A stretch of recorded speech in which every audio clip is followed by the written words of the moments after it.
It's just… body is a play of five elements. So is the world, so is the universe. Everything is a play of five elements. In these five, unless you want to explore mystical dimensions, you don't have to bother about the space. So there are only four.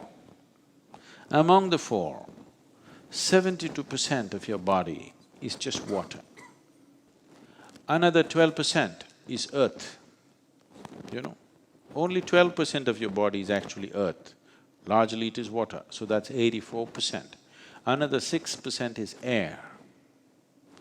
Air is the easiest thing to manage and take charge of because there is breath and you can take charge of it in a certain way. Another 4% is fire.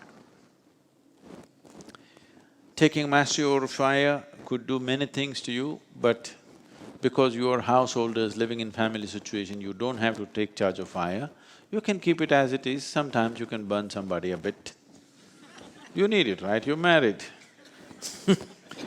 Once in a way, if you don't burn them a bit, it may not work. Yes or no? The remaining 6% is space. You don't have to bother about that unless you want to explore mystical dimensions of the existence. To live well, four elements is enough. Fifth one is not relevant for people who just want to live well. It's very important because every substance, all the four elements have memory. Particularly earth and water have a very strong sense of memory. Today, modern science has explored this in a big way and they are proving to you that water has tremendous memory. Particularly about water, much research has happened. If I go to a new place, something sensitive, something important, if I go, I don't go and talk to the local guide. I'll just look for an unbroken rock, something that's not been touched and broken. I just go and sit. I know everything about the place because there is a phenomenal memory out there.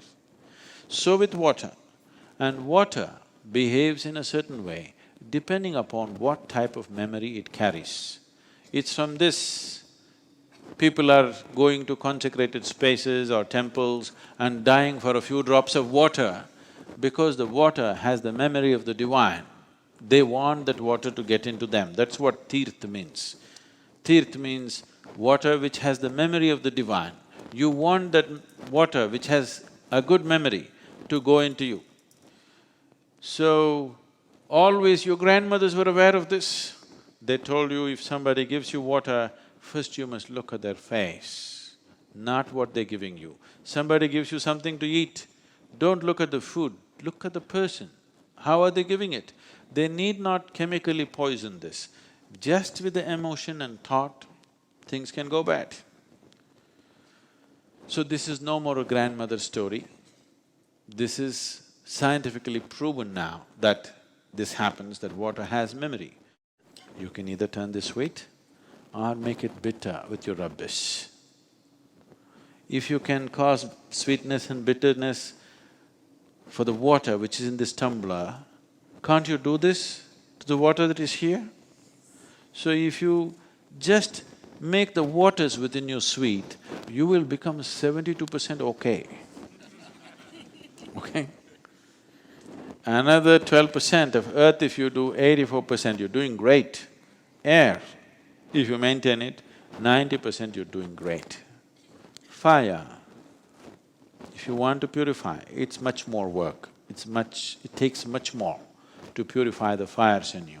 Fire is in different ways. We call this…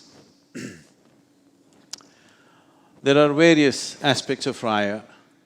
There is reproductive fire, there is digestive fire, there is mental fire, there is heart fire, and there is inner fire. There are five dimensions of fire. These five are difficult to work for ordinary people, it takes a lot of discipline. But the three can be worked at. The reproductive fire, the digestive fire, and the mental fire can be worked at very easily. Very easily means with little effort, one can do that. The other two will take much more to work with. If you just purify these fires, then you are no more an ordinary person. You're not just a healthy, happy person, you are much more. Because once you have mastery over the fire element in you, then you're touching the space. You're just one step away. Suddenly, you are not just an ordinary human being. You are not just happy and healthy human being. Something else is burning with you, which is not… most people in the world will never know that. Or till now they have not. Our objective is everybody should know it. If you took charge of the fire in your groin, the fire in your belly and the fire in your mind, how many miraculous things you could do with this life, how much mastery you would have, and how well you could live, how consciously and how much by choice you could live, rather than be a slave of compulsiveness, isn't it? Yes? This is not about denying yourself this or that. This is just about everything happens by choice for you, not by compulsion. So, taking charge of the elements is the most fundamental form of yoga. And all yoga, whatever kind of yoga, everything is an offshoot of Bhuta Shuddhi. Either it is on the track or it's gotten distorted, but everything is an offshoot of this.